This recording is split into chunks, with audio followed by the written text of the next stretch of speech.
All right, Homesteader Few. So we are here in Canyon City. Just got done at depot. You can see the pallet of cinder blocks back here on the trailer. So you might be wondering, we just got into June. Why am I preparing for winter? Well, winter comes really quick, and a lot of you that are homesteading or started homesteading, you realize really quick on how fast you get behind on things, and winter gets here and you don't have enough accomplished and you get behind, and then you're fighting the snow, you're fighting the weather, you're fighting the cold, the storms, etc., etc. So what I've decided is, instead of coming down and picking up more fruit trees like I was planning on doing, I decided I have 11 fruit trees planted right now, and that is plenty to get started. So it's not a lot of trees, but it's not a little bit of trees.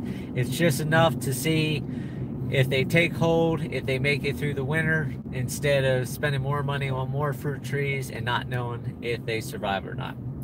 So what I decided to do is pick up this pallet load of cinder blocks, and what I'm going to be doing is I'm going to start making houses for the animals.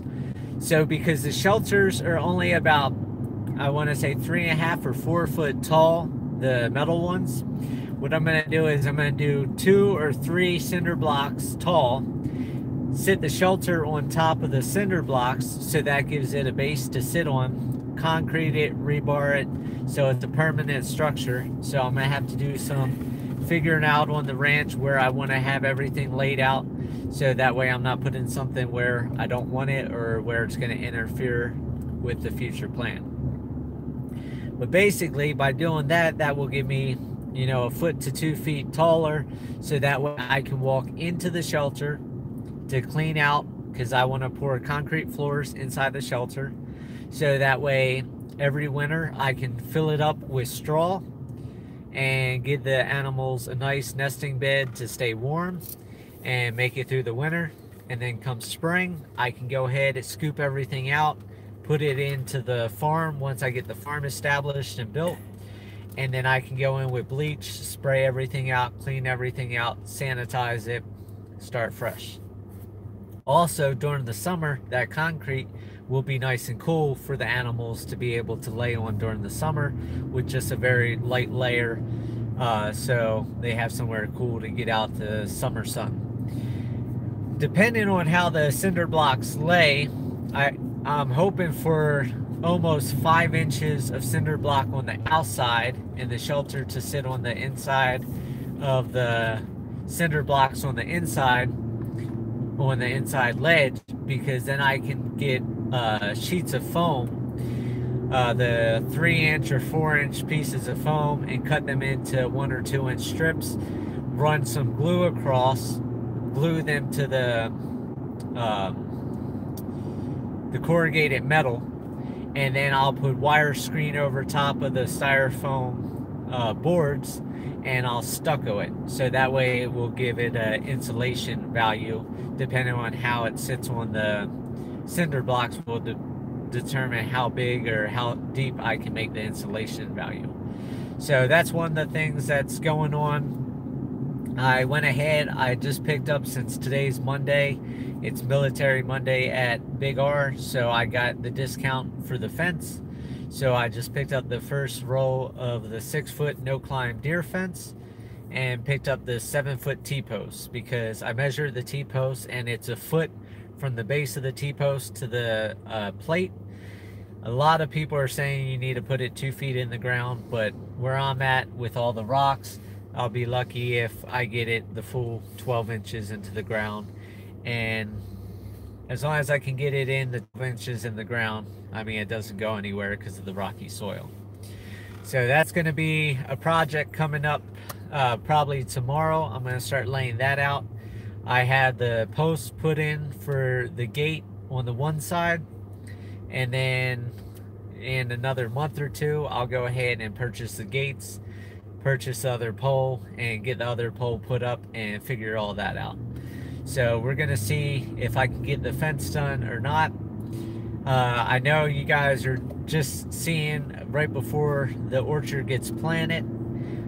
So the next several days you'll be seeing I got the orchard planted. I have 11 trees in.